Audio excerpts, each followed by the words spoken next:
بسم اللہ الرحمن الرحیم لقد جاءكم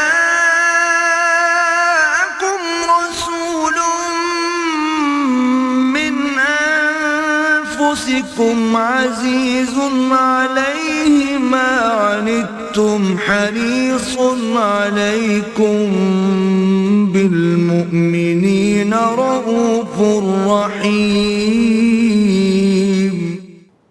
نحمده ونصلي على رسوله الكريم اما بعد فقد قال الله تبارك وتعالى حاكيا من سيدنا نوح عليه الصلاة والسلام كما ورد في سورة الأعراف اعوذ بالله من الشيطان الرجيم بسم الله الرحمن الرحيم قال يا قوم ليس بي ضلالة ولكني رسول من رب العالمين ابلغكم رسالات ربي وانصح لكم واعلم من الله ما لا تعلمون وقال عز وجل حاكيا من سيدنا صالح عليه السلام كما ورد في نفس السورة فتولى عنهم فقال يا قوم لقد أبلغتكم رسالة ربي ونصحت لكم ولكن لا تحبون الناصحين وقال عز وجل حاكيا من شعيب عليه الصلاة والسلام كما ورد في نفس السورة فتولى عنهم وقال يا قوم أبلغناكم رسالات ربي ونصحت لكم فكيف آسى على قوم كافرين صدق الله العظيم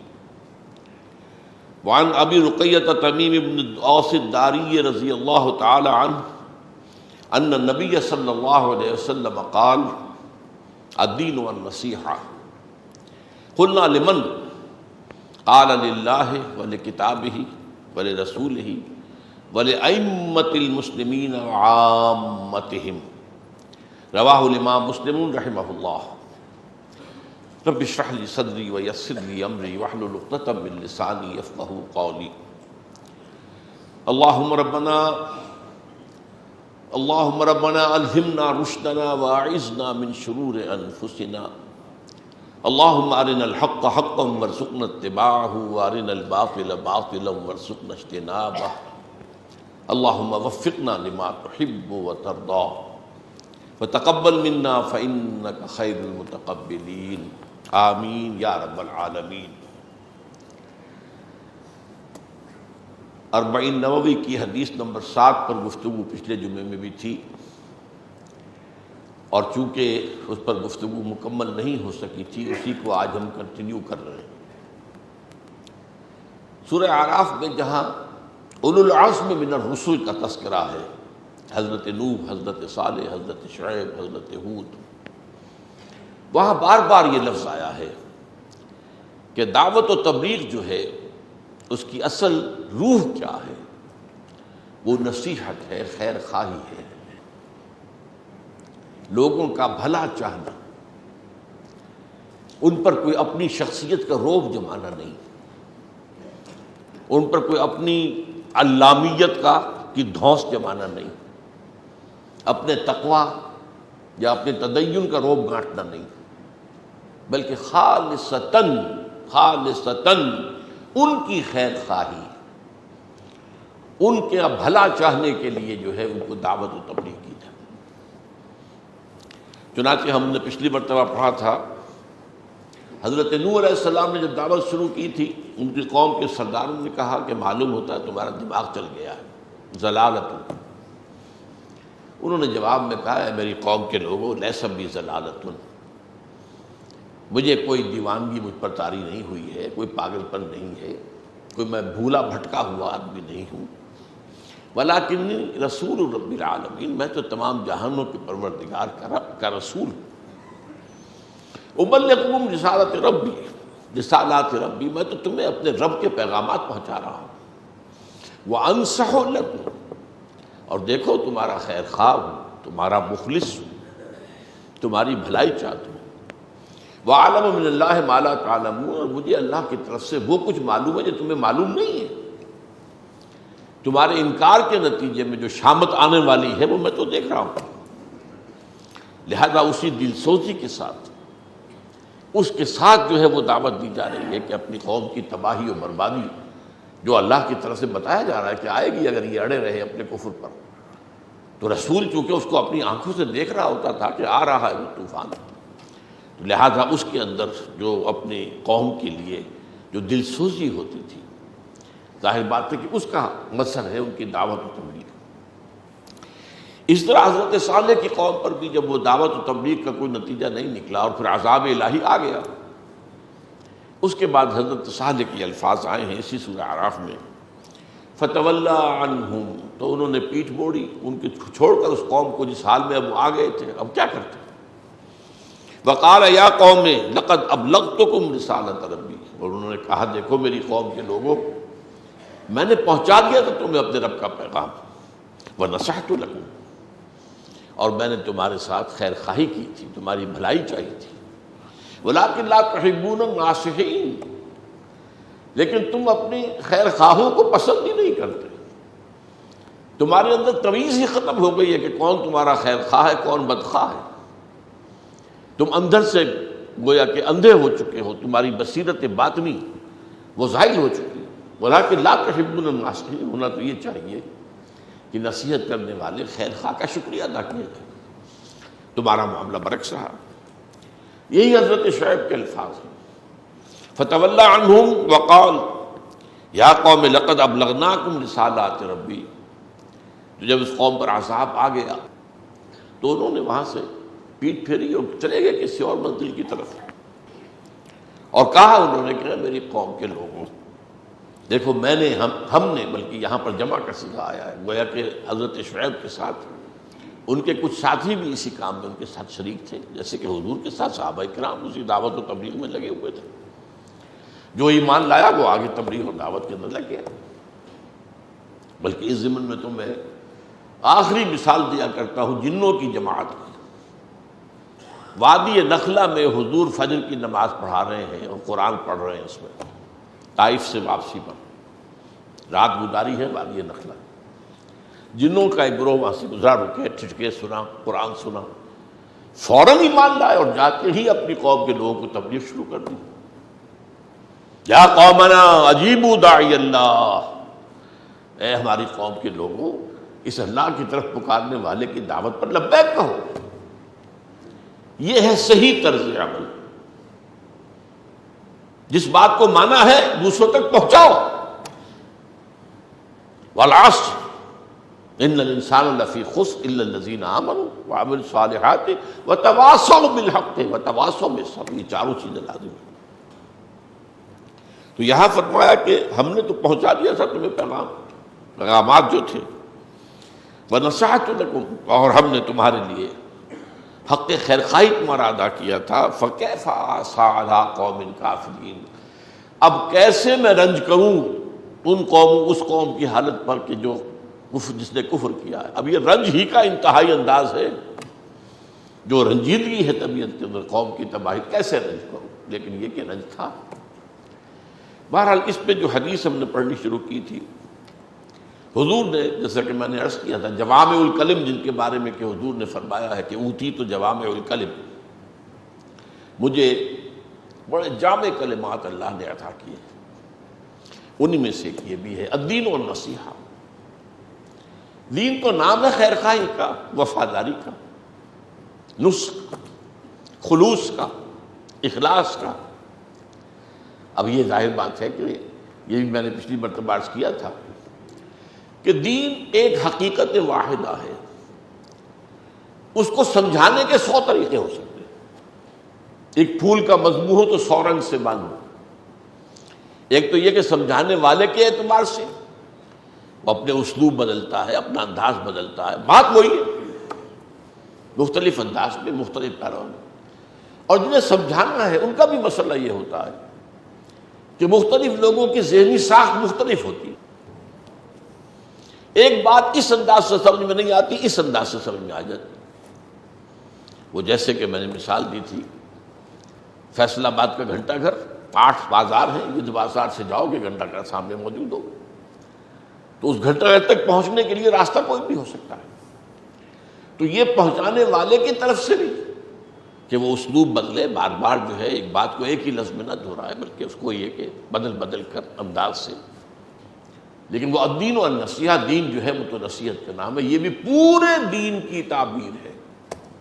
پورے دین کی، پوری دین کی تعلیمات اس ایک لفظ میں ہے، دین و النصیحہ. دین تو نام ہی نصیحت کا ہے، نصح کا ہے، خیر خواہی کا ہے، دوسروں کی بھلائی چاہنے کا ہے، وفاداری کا ہے، اخلاص کا ہے. یہ اصل تو دین. اب اس میں پھر پوچھا گیا لمن یا رسول اللہ، حضور کس کی وفاداری، کس کی خیر خواہی؟ تو سب سے پہلے اللہ کی وفاداری. اللہ کی وفاداری کا میں دو باتیں بیان کر چکا ہوں. انفرادی سطح پر اس کے جن احکام پر عمل کرنا ممکن ہے، چاہے مشکل کتنا بھی ہو. دو لفظ مختلف ہے، مشکل اور ممکن، مشکل اور ناممکن. مشکل کتنا بھی ہو، ناممکن نہ ہو، اس پر عمل کرنا. اولا تو یہ وفاداری ہے، ورنہ بے وفائی ہے. اور اس میں تفریق کر دی جائے کہ کچھ احکام سر آنکھوں پر اور کچھ احکام پاؤں تلے، تو بدترین وعید قرآن مجید میں جو آئی ہے وہ اس کے لیے آئی ہے. افتؤمنون ببعض الکتاب وتکفرون ببعض فما جزاء من يفعل ذلك منكم الا خزي في الحیاۃ الدنیا ویوم القیامۃ یردون الی اشد العذاب وما اللہ بغافل عما تعملون. تو کیا تم ہماری شریعت کے ایک حصے کو مانتے اور ایک کو نہیں مانتے؟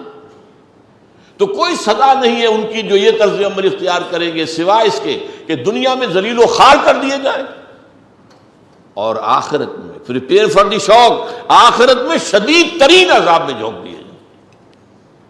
یہ فتویٰ ہے اللہ کا. اور اللہ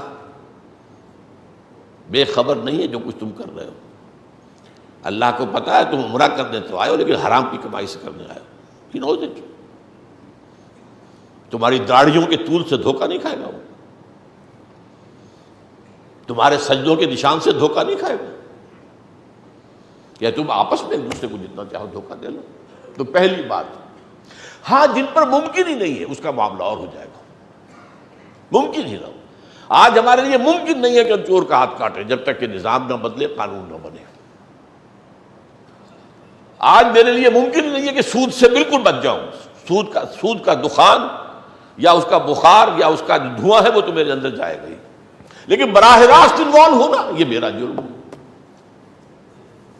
اس کو تو میں چھوڑ سکتا ہوں نا. اس اعتبار سے تو ایک کام تو یہ ہے کہ دین کے، شریعت کے جن احکام پر عمل ممکن ہو، چاہے کتنا ہی مشکل ہو، ان پر عمل کیا جائے. وفاداری کا بنیادی تقاضا یہ.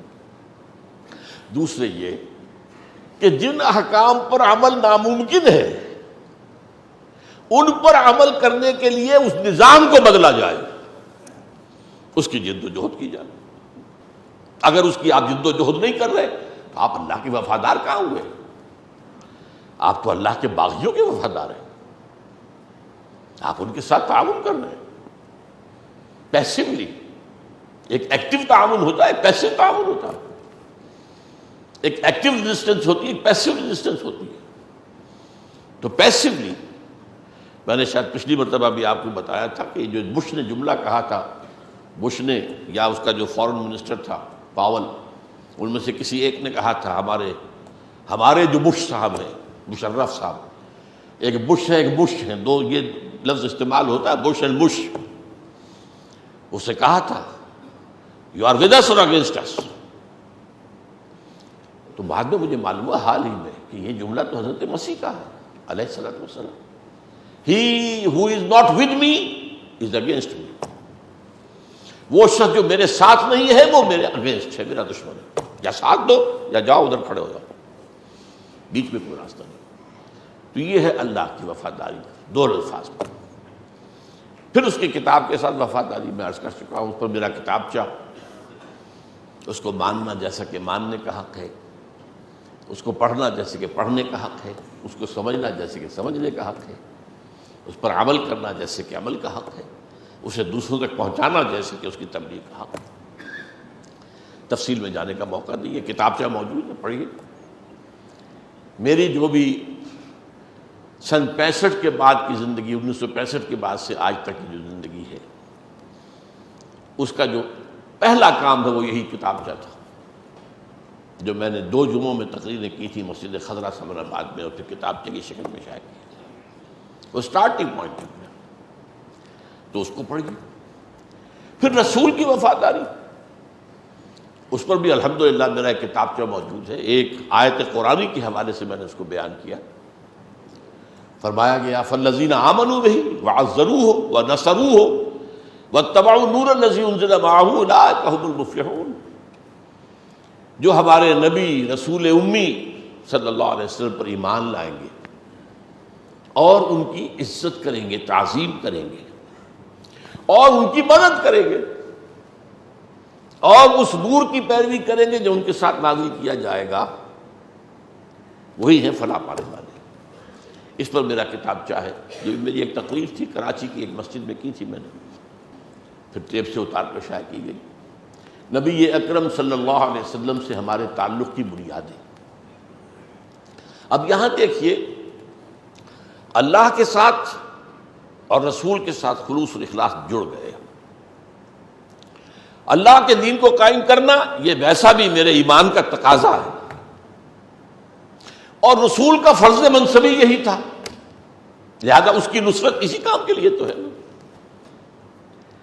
انہوں نے کوئی مدد اپنی حکومت بنانے کے لیے تو نہیں کی تھی، وہ تو جب مدینے میں بیٹھ گئے تھے، آپ سربراہ سلطنت تھے، اس وقت کے خلیفہ وہی تھے نا، اور کون تھے؟ اس وقت بھی گھر میں فاقے تھے، اس وقت بھی کئی وقت جو ہے ان کے گھر میں چولہے میں آگ نہیں جلتی تھی۔ تو انہوں نے اپنی کوئی سلطنت، اپنی حکومت بنانے کے لیے اپنی کوئی جائیداد آپ نے نہیں بنائی۔ ظاہر بات ہے کہ نوع انسانی کا سب سے زیادہ باصلاحیت انسان وہ تو محمد تھے، اس میں تو کوئی شک ہی نہیں صلی اللہ علیہ وسلم۔ انہوں نے اپنی ان صلاحیتوں اور توانائیوں سے خود کیا حاصل کیا؟ تو یہاں آ کر نصرت رسول کس کام کے لیے؟ وہی اللہ کے دین کو قائم کرنے کے لیے، اور وہ مارکہ جاری ہے، ستیدہ کار رہا ہے ازل سے تا امروز، چراغ مصطفی سے شرار بولہبی، بلکہ اب ایک مرتبہ یہ بھٹی بہت دہکنے والی ہے، بہت شد و مت کے ساتھ دہکے گی، بہت بڑی جنگ ہوگی، پچھلی صدی کی دونوں عالمی جنگوں کو مات دے جائے گی، اس میں بھی کروڑوں انسان قتل ہوئے تھے، اب بھی کروڑوں قتل ہوں گے، اور زیادہ دور نہیں، اس کے لیے سٹیج تیار ہو رہا ہے، بالکل تیار ہو۔ بہرحال اس مارکے میں بھی آپ بیٹھے نہیں اس میں حصہ لے رہے، نہ اللہ کے دین کی وفاداری کا ثبوت دے رہے ہیں کہ اس کو قائم کرنے کی جد و جہد میں شریک تو ہو جائیں، نہ رسول کی نصرت کہ دین کو قائم کرنا، اور ہونا ہے وہ ہو کر رہے گا جیسے اس وقت ہو کر رہا۔ اب جس نے اس میں اپنا حصہ لے لیا، وہ سرخرو ہو گیا، جو محروم رہ گیا۔ آج بھی وہی ہے کہ ہوگا لازماً، خبر دی ہے حضور نے، قیامت سے پہلے کل روئے عرضی پر خلافت علی منہاج النبوت کا نظام قائم ہوگا۔ اب اس میں جو لوگ حصہ اپنا ڈالیں گے وہ سرخرو ہو جائیں گے، جو اپنے دھندوں میں مگن رہ کر اور اپنی زندگی گزار دیں گے اسی طریقے سے، وہی معاش کی بھاگ دوڑ، اور وہی صرف اپنے اور اپنے اہل و عیال کا معاملہ، اس کا فکر، اپنے بچوں کا بھی دنیاوی مستقبل پیش نظر ہے، دینی مستقبل یا اخروی مستقبل تو کسی کے پیش نظر ہے ہی نہیں، وہ محروم رہ جائے گا۔ لیکن ہونا ہے یہ، جس کی خبر علامہ اقبال دے گئے ہیں 60 سال پہلے، دنیا کو ہے پھر معرکہ روح و بدن پیش، تہذیب نے پھر اپنے درندوں کو ابھارا، اللہ کو پامر دیے مومن کے بھروسہ، ابلیس کو یورپ کی مشینوں کا سہارا۔ تفصیل میں جانے کا موقع نہیں، تو للہ ولکتابہ ولرسولہ۔ اب آگے چلیے، ولأئمۃ المسلمین وعامتہم، اور نصح اور خیر خواہی اور بھلائی چاہنا مسلمانوں کے امراء سے مراد امیر یہ دولت مند نہیں، جو ان کے امام ہوں، ائمۃ المسلمین، لیڈر یا حاکم، ان کی خیر خواہی، یا کوئی جماعت ہے آپ اس میں شریک ہے تو اس کے امیر کی خیر خواہی. تو ائمہ جو ہے وہ اس میں لفظ عام کر دیجیے، اور عام مسلمانوں کی خیر خواہی. اب یہاں نوٹ کرنے کی بات ہے، بہت باریک بات، ائمہ کو پہلے کیوں لائے، عوام کو بعد میں کیوں کیا؟ ائمہ کی بھلائی سے کروڑوں کا بھلا ہو جائے گا، عوام کی بھلائی سے انہی کا صرف ہوگا جس تک کہ آپ کر سکے اور جس تک کوئی بات پہنچا سکے. جیسے کہ کہا جاتا ہے کہ ایک مرد کی تعلیم سے تو ایک مرد سے جو ہے سنورتا ہے تہذیب سے، اور ایک لڑکی کی تعلیم سے تو ایک خاندان سنورتا ہے. اسی طرح اگر کوئی یہیں پر امام ہے، صاحب الامر ہے، اس کے ہاتھ میں اختیارات ہیں، تو اس کے ساتھ معاملہ یہ ہے کہ اس کی ایک غلطی یا کوتاہی لاکھوں انسانوں پر اس کے اثرات پڑیں گے، منفی اثرات، اور اس کی ایک بھلائی، ایک نیکی، اس کی برکات لاکھوں اور کروڑوں انسانوں تک پہنچیں گی. لہذا ائمۃ المسلمین کو جو ہے وہ مقدم کیا گیا، اب عامتہم آخر میں. اچھا، اب یہ کیا ہے، اماموں کی نصح و خیر خواہی کے تقاضے کیا ہیں؟ پہلے وہ بات، پھر دوبارہ امام سے مراد ٹھیک ہے مسجد کا امام بھی امام ہے، لیکن آج ہمارے ہاں جو پوزیشن رہ گئی ہے بیچارے مسجد کے امام کی، وہ آپ کو معلوم ہے. قوم کیا چیز ہے، قوموں کی امامت کیا ہے، اس کو کیا سمجھیں یہ بیچارے درکت کے امام ہیں. اصل امام تو وہ ہے جو ایوان حکومت میں بیٹھے ہیں، وہ مرکزی ہو یا صوبائی ہو، یا آپ کے ہاں کسی ضلعی حکومت ہو، اصل امام تو وہ ہے. پھر یہ ہے کہ جماعتیں ہیں، تحریکیں ہیں، ان کے امام ہیں، ان کے امراء ہیں. اور پھر یہ کہ ہر گھر میں جو اس گھر کا جو ہیڈ ہے وہ امیر ہے وہاں. کلکم راعٍ وکلکم مسئول عن رعیتہ، تم میں سے ہر شخص ایک چرواہے کے مانند ہے اور وہ ذمہ دار ہے ان بھیڑوں بکریوں کا جو اس کے چارج میں دی گئی ہیں.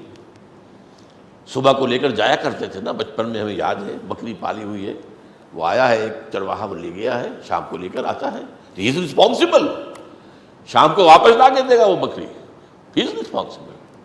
اسی لیے فرمایا کلکم راعٍ وکلکم مسئول عن رعیتہ، اس سے باز پرس کی جائے گی. تو ایک بات تو یہ ہے کہ یہ جو ائمہ ہیں، ائمہ وہ جو اس کو یعنی پھیلا دیجئے، گھر کا امام ہیڈ آف دی فیملی، جماعت کا امام اس کا امیر، حکومت کے امام جس جو برسر حکومت ہے، جماعتوں اور تحریکوں کے جو امراء ہیں. پہلی بات ان کے حق کا، ان کے نفس خیر خواہی کا تقاضا کیا ہے؟ اطاعت فی المعروف، ان کی اطاعت کی جائے معروف میں، منکر میں نہیں، معصیت میں نہیں، معروف. جو بھی بھلا حکم دے جو شریعت کے خلاف نہ ہو. کوئی شخص فرض کیجئے، جیسا کہ میں نے اس سے پہلے عرض کیا ہے کہ اسلام کا اصول یہ ہے کہ جس شے کی حرمت ثابت نہیں وہ حلال، یہ نہیں کہ جس کی حلت ثابت نہیں وہ حرام ہے، نہیں، برعکس. اسی طرح معروف میں باقی چیزیں بھی آ جائیں گی، چاہے قرآن و سنت کے پر مبنی نہیں ہے حکم، لیکن قرآن و سنت کے خلاف بھی نہیں ہے، تو بھی معروف میں آ جائیں گے. تو اطاعت فی المعروف اپنے ائمہ کی، یہ ان کا پہلا حق ہے. دوسرا، عدم تنازع، جھگڑنا نہیں ان سے، کھینچ تان کرنا یہ نہیں، تعاون کرنا، ان کی بھلائی چاہنا، اور خاص طور پر صائب مشورہ دینا. صائب مشورہ جو ہے یہ بہترین خیر خواہی ہوتی ہے امراء کی، ائمہ کی، حکمرانوں کی. یہ کرو، یہ کرو، یہ کرو، اس کو آپ کہہ سکتے ہیں امر بالمعروف. لیکن ساتھ ہی تنقید بھی، لیکن وہ بھی خیر خواہانہ تنقید، اس کی بھلائی کے لیے تنقید کر رہا، اس کو نیچا دکھانے کے لیے نہیں کر رہا، اس کے اوپر اپنی فوقیت جمانے کے لیے نہیں کر رہا، اس کی بھلائی کے لیے. یہ تنقید جو ہے یہ مثبت ہے، تعمیری ہے، اور اس کا اندازہ ہو جاتا ہے جس پر تنقید کی جا رہی ہو اس کا دل گواہی دے دے گا یہ شخص کس نیت سے تنقید کر رہا ہے۔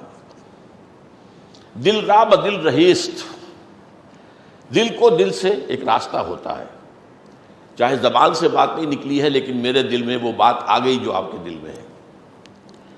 آج تو دنیا میں مانا جاتا ہے ایکسٹرا سینسری پرسیپشن ESP، یہ صرف ہمارے 5 حواس خمسہ ہی جو گنے جاتے ہیں وہی نہیں ہے، یہ آنکھیں اور کان اور یہ سونگنا اور چکھنا اور چھونا، یہ تو سینسری آرگنز ہمارے ہیں، لیکن ایکسٹرا سینسری پرسیپشن آج پوری دنیا میں مسلم ہے۔ دل را بدل رہیست، تو اس حوالے سے یہ بات پتہ چل جاتی ہے، اس لیے کہ آج کی دنیا میں جو سلسلہ چل رہا ہے جمہوری تماشا جو ہے، جمہوری تماشا، اس میں در حقیقت تنازع ہوتا، تم ہٹو ہم آئیں گے، یہ خالص غیر اسلامی کام ہے۔ ہاں ان سے مطالبہ کرو، خلاف اسلام چیزیں ختم کرو، اسلام کے جو ہے احکام نافذ کرو، یہ ٹھیک ہے کرو، لیکن یہ کہ تم ہٹو ہم آئیں گے، یہ مغربی جمہوریت کی روح ہے۔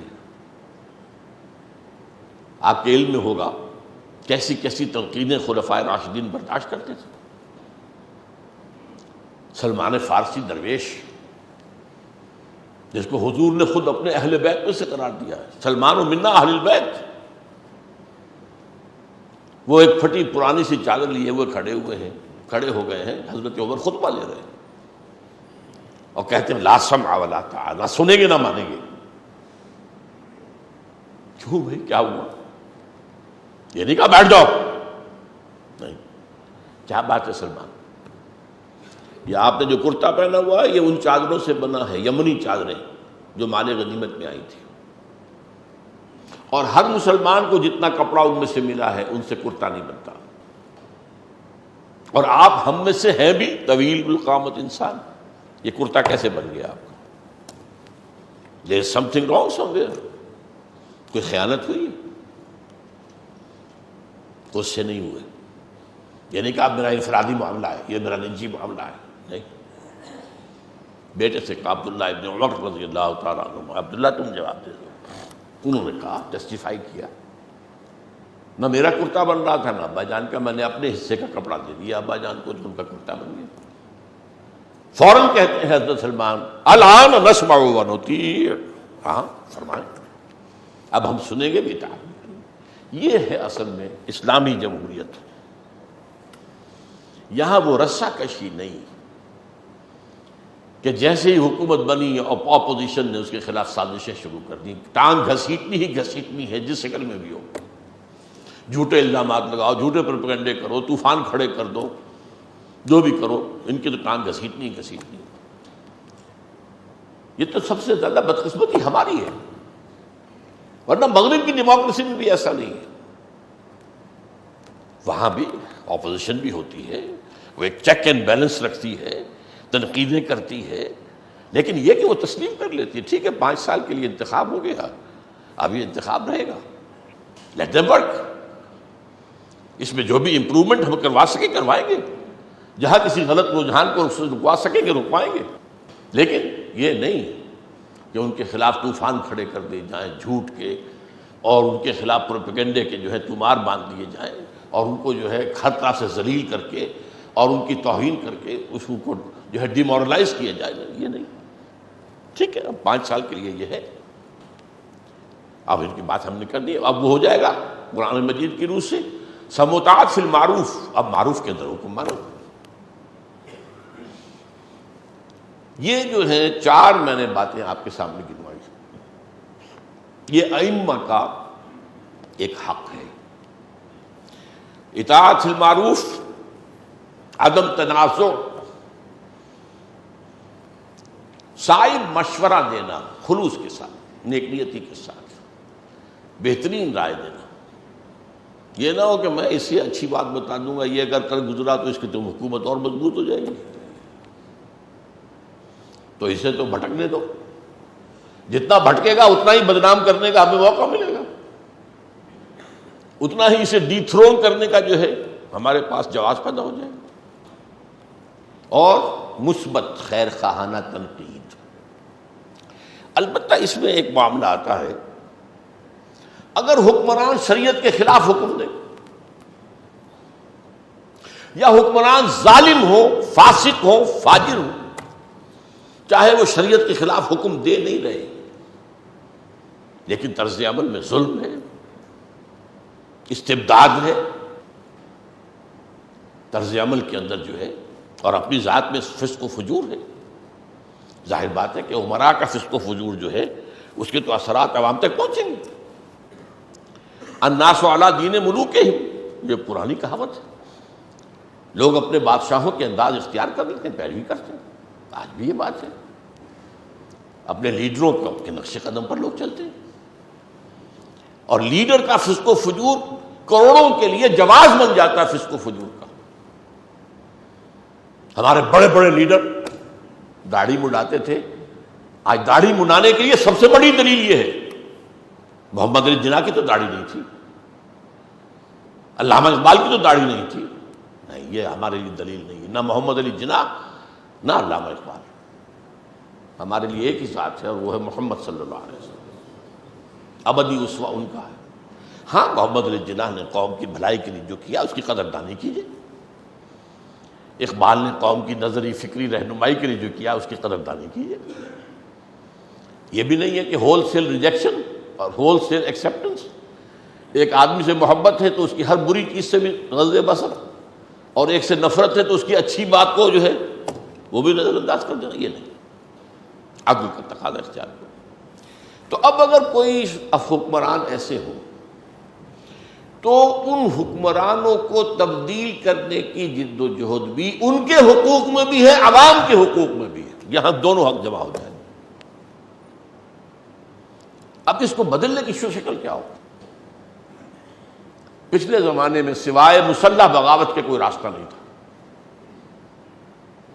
اور مسلح بغاوت میں بہرحال مسلمان ہے نا، آخر ہے تو کلمہ گو، اور چاہے فاسق ہے، فاجر ہے، کافر تو نہیں ہے، وہ اپنے محل کی چار دیواری میں جو کچھ کرتا ہے، رنگ ڈنیاں مناتا ہے، لیکن یہ اس کا حکم تو نہیں دے رہا، اس کو نافذ تو نہیں کر رہا، وغیرہ وغیرہ، اور یہ کہ مسلمانوں کے اندر فتنہ نہ پیدا ہو جائے، خون خرابہ نہ ہو جائے، لہذا وہاں پر بہت احتیاط کی ضرورت تھی۔ زبان سے سمجھاؤ، جاؤ ان کے پاس، تنقید کرو، اگر کسی کو وہاں تک رسائی حاصل ہو جائے، ظاہر بات ہے کہ ان حکمرانوں، ان بادشاہوں تک رسائی حاصل کرنا کوئی آسان کام ہے۔ آج بھی آپ مشرف تک پہنچ سکتے ہیں، آپ خطوط پر خطوط لکھے جائیے، ان کو پہنچے گی نہیں، ان کا جو نچلا سٹاف ہے وہ اٹھا کے ردی میں پھینک دے گا، تو بہت کرم کریں گے تو آپ کو ایکنالجمنٹ دے دیں گے۔ میں نے ایک خط لکھا تھا بڑا طویل 1982 میں جنرل ضیاء الحق کو، مجھے ایکنالجمنٹ تو مل گئی تھی لیکن اس کے بعد کوئی جواب نہیں، تو اس حوالے نہیں، بلکہ مجھے مغالطہ لگا، ایکنالجمنٹ ڈیو کے ساتھ میں نے بھیجا تھا، وہ اس کی واپس مجھے رسید جو آتی ہے ایکنالجمنٹ ڈیو کی، وہ تو آگے دستخط نہیں تھا کسی کے اس نے کہ ہم نے رسول کی ہے۔ بہرحال اس صورت میں معاملہ جو تھا وہ مختلف تھا، اسی لیے آپ اس سے سنتے ہیں فلاں خلیفہ ہارون رشید فلاں صاحب نے نصیحت کی، اس کی آنکھوں میں آنسو آ گئے، ٹھیک ہے یہ ہوتا تھا، آخر ہر انسان جو ہے اس کے اندر ایک جذبہ بھی ہوتا ہے، خلوص اور اخلاص کے ساتھ نصیحت کرنے والوں کی قدر بھی ہو جاتی ہے، لیکن وہی ہارون رشید اگر کسی وقت مزاج شاہانہ جو ہے اس کا کوئی اور رنگ ہے تو اسی وقت جلاد کو حکم دے گا، گردن اڑا دے گا۔ لہذا اکثر واقعات میں آتا ہے کہ فلاں بزرگ نے جب نصیحت و خیرخواہی کے لیے تنقید شروع کی تو پہلے اپنے کپڑے سمیٹ لیے اچھی طرح کہ ایسا نہ ہو کہ میری گردن فوراً اڑا دی جائے اور میرا سطر کھل جائے اور میں جو ہے میرے کپڑے جو ہے آس پاس خراب ہو جائے، اس لیے کہ وہ تو پھر وہاں دیر نہیں لگتی تھی، وہاں یہ نہیں تھا کہ کوئی کورٹس کے اندر جاؤ اور یہ کرو اور کوئی ہیبیس کارپس کی جا سکتی ہے، کوئی جو ہے خام خواہ کی نظر بندی کے خلاف آپ کورٹ میں جا سکتے ہیں، کچھ نہیں، وہ تو بادشاہ تھے، مزاج شاہانہ، ان کو تو تاب نہیں ہوتی تھی لیکن کبھی خیر بھی ہو جاتا تھا۔ ایسے بھی لوگ تھے جو بھلی بات سنتے تھے اور بھلی بات کہنے والوں کی قدر بھی کرتے تھے، لیکن یہ سب ان پر ڈپینڈ کرتا تھا، یہ ان کا سبجیکٹو معاملہ تھا، کوئی نظام نہیں تھا۔ آج کی دنیا میں خوش قسمتی سے وہ نظام جو برا نظام تھا اس میں ایک اچھائی کا پہلو ہے. اس لیے کہ یہ میں نے کئی مرتبہ بیان کیا ہے کہ دنیا میں شر محض کا وجود ہی نہیں ہے. بڑے سے بڑے شر میں بھی کوئی نہ کوئی پہلو خیر کا موجود ہوتا ہے، ورنہ شر کھڑا ہی نہیں ہو سکتا. جیسے آپ کو معلوم ہے نا، آکاش بیل جو درخت کے اوپر چڑھ جاتی ہے، اس کے اوپر چڑھنے کا خود کوئی امکان نہیں ہے، وہ تو درخت کے اوپر چڑھے گی. اسی طرح حق اور خیر کا کوئی ایک شمع لے کر ہی باطل اس کے اوپر اپنی دکان سجا سکتا ہے. محض شر دنیا میں نہیں ہوگا، کوئی نہیں ہوگا. تو جدید نظام میں بھی خوبیاں بھی ہیں. اب وہ خوبی کیا ہے جس کو آج آپ کہتے ہیں rights of self expression, rights of expression, rights of organization. آپ بات کہنے میں آزاد کہیں، آزاد پریس اسے پھیلائے بھی اگر چاہے. یہ جو ہے آج کے نظام میں یہ خوبی ہے، ماننا چاہیے. جیسا کہ ہم دیکھتے ہیں کہ ابھی میں نے ذکر کیا تھا، ایک انتخاب ہوا ہے، ایک صاحب آرام سے واک آؤٹ کر جاتے ہیں وائٹ ہاؤس سے، دوسرے داخل ہو جاتے ہیں. یہ جو ٹرانسفر آف پاور ہوتا ہے یہ اس دنیا کے اندر واقعتاً بہت بڑی اچیومنٹ ہے، بہت بڑی اچیومنٹ ہے. پولیٹیکل نظام کے اعتبار سے جو ہے اس میں کوئی شک نہیں ہے کہ دنیا نے اس جدید تہذیب میں بہت ترقی ہوئی. گورننس کے طریقے، انسٹیٹیوشنز آف دی اسٹیٹ، ان کی علیحدہ علیحدہ آئیڈینٹیفیکیشن، ان کے اپنے اپنے حدود کار، یہ ہوا. تو جیسے اللہ کے فضل سے ہمارے ہاں چاہے وہ لولی لنگڑی ٹوٹی پھوٹی جمہوریت ہے، لیکن ہمیں بات کہنے کا حق تو حاصل ہے نا. یہ دوسری بات ہے کہ میری بات کو اخبار اہمیت نہیں دیں گے، کوئی سیاسی لیڈر کی چھوٹی سی باتوں سے اہمیت دے دیں گے، اسے بیان کر دیں گے. یہ تو ان کا معاملہ ہے، حکومت کی طرف سے پابندی نہیں ہے. یا کبھی کبھی لگاتے بھی ہیں پابندیاں، وہ سینسر بھی لگاتے ہیں، عام حالات میں. تو یہ جو ہے expression, freedom of expression and freedom of organization and association, یہ عہد حاضر کے دو عمدہ چیزوں میں سے. ان کے تحت کیا ہو سکتا ہے کہ آپ ایک پرامن طریقے سے لوگوں کو ظالم بادشاہوں، ظالم حکمرانوں سے، فاسق و فاجر حکمرانوں سے نجات دلا سکتے. اس اعتبار سے یہ میں نے آپ کے سامنے 5واں حق رکھا ہے، نصح و خیر خواہی کا تقاضا. اور یہ نصح و خیر خواہی اس حکمرانوں کی بھی ہے اور عوام کی بھی ہے. اس لیے میں نے کہا تھا کہ یہاں دونوں چیزیں جمع ہو گئی. عوام کو ان کو ظلم اور استبداد سے نجات دلانا، اور معاشرے کو ان کے فسق و فجور کے اثرات سے بچانا. اس کے لیے یہ نہیں کہ حب اقتدار میں آپ میدان میں آئیں. یہاں معاملہ سارا جو ہے، پہلی حدیث جو ہم نے پڑھی تھی وہ یاد ہوگا، انما الاعمال بالنیات. اعمال کا دار و مدار نیتوں پر ہے. یہ نہیں کہ تم ہٹو میں آؤں گا، میں بناؤں گا، میں چلاؤں گا. نہیں، ہمیں بھائی دین چاہیے، ہمیں اسلام چاہیے، ہمیں شریعت چاہیے، حکومت نہیں چاہیے. جیسے کہ بعض لوگ کہتے بھی ہیں ایک دوسرے کے لیے، مختلف جماعتیں، کہ فلاں جو ہے انہیں اسلام نہیں چاہیے، اسلام آباد چاہیے. اور اس میں کوئی شک نہیں کہ آج کل کی جو ہماری پالیٹکس ہے اس کا مین معاملہ یہی ہے، پاور پالیٹکس. اس کو کہتے ہی ہے پاور پالیٹکس. تو میں نے وہ بات آپ سے جو عرض کی وہ یہ ہے کہ پرامن طریقے پر ظالم، مستبد، فاسق اور فاجر حکمرانوں سے نجات حاصل کرنے کا جو آج کا ایک طریقہ جو ہے، جو کہ آج معروف ہے اور ہمیں اس کا ملا ہوا، یہ سعودی عرب میں نہیں ہے، وہاں آپ جماعت بنا ہی نہیں سکتے. یونائٹڈ ایمریٹس میں نہیں ہے، کوئی جماعت نہیں بنا سکتے. لیکن اسلام ہمارے جہاں بھی ہے، ہمارے ہاں ملک ہیں جن میں کہ یہ ایسوسیشن کی یہ صلاحیت اور یہ موجود ہے، ایکسپریشن کی آزادی موجود ہے.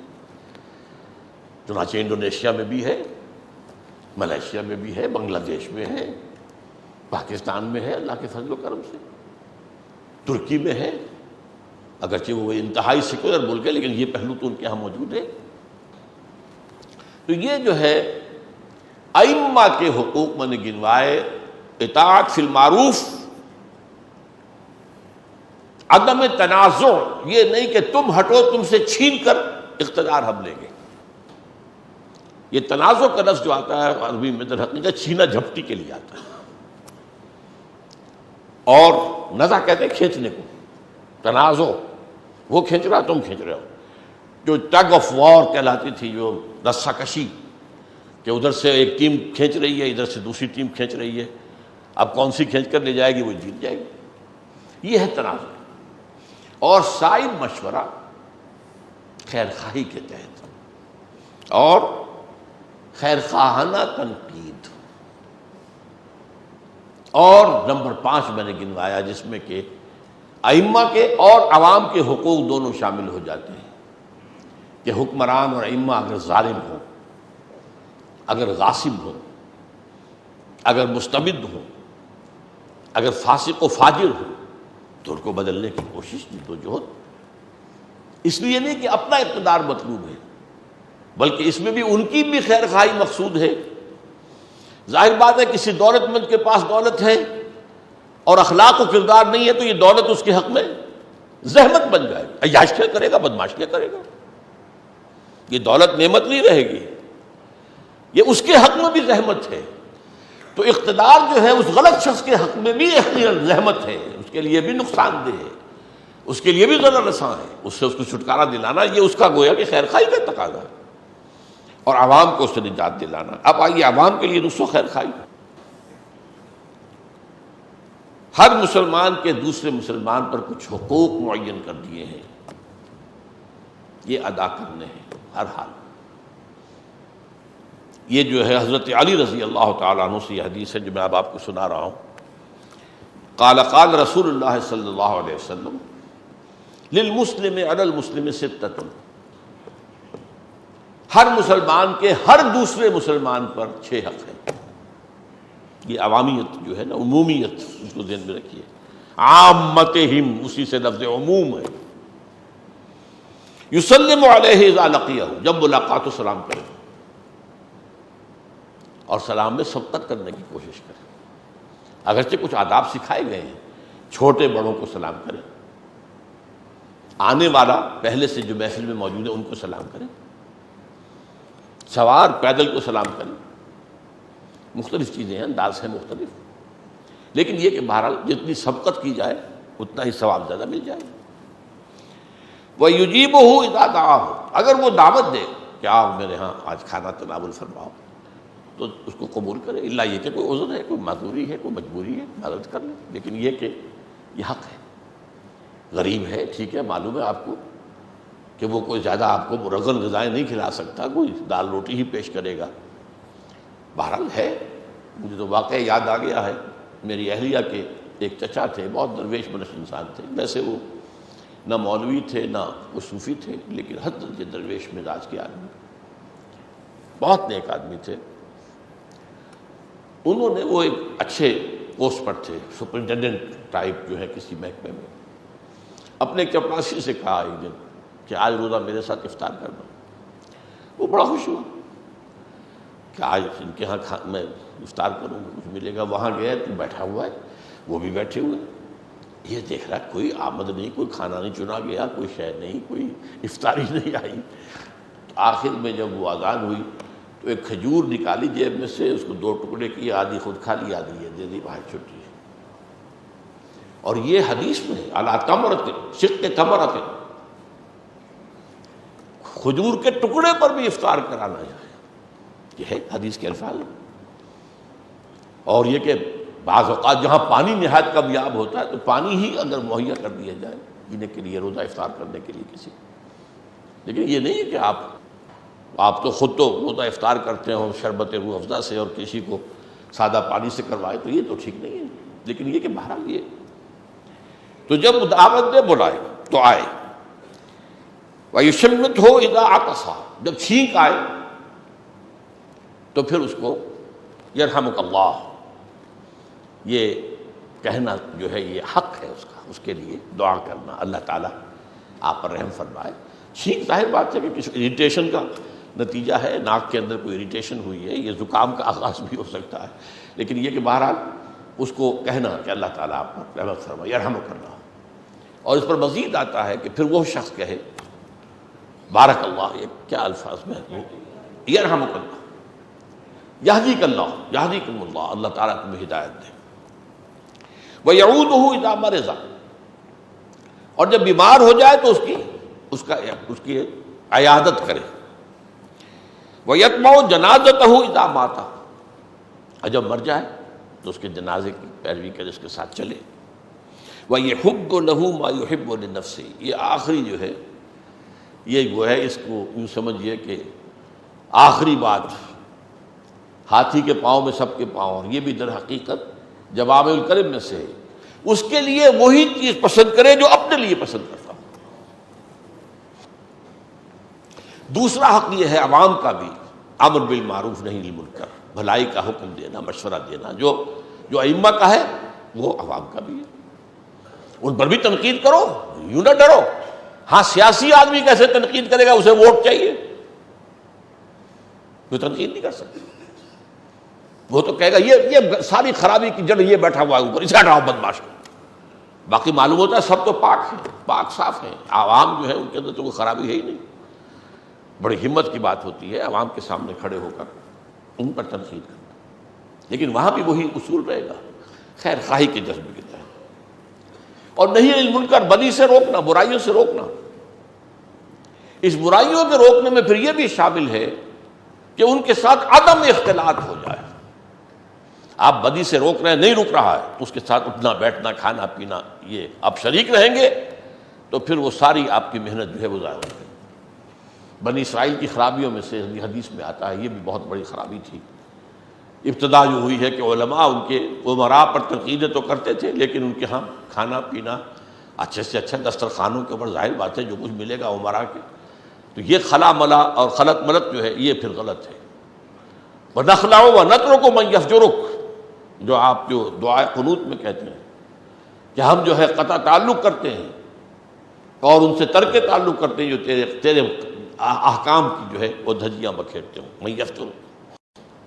اور پھر آخری بات وہی جو میں بیان کر چکا ہوں، عوام کو بوجھوں سے نجات دلانا. غلط معاشی نظام قائم ہے، عوام پس رہے چکی کے دو پارٹوں کے درمیان، اس نظام کو بدلو. یہ عوام کا حق ہے، عوام کی خیر خواہی،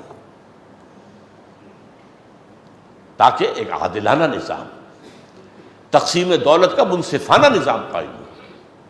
یہ کیا ہے کہ امیر امیر سے امیر تر ہوتا چلا جا رہا ہے اور غریب غریب سے غریب تر ہوتا چلا جا رہا ہے.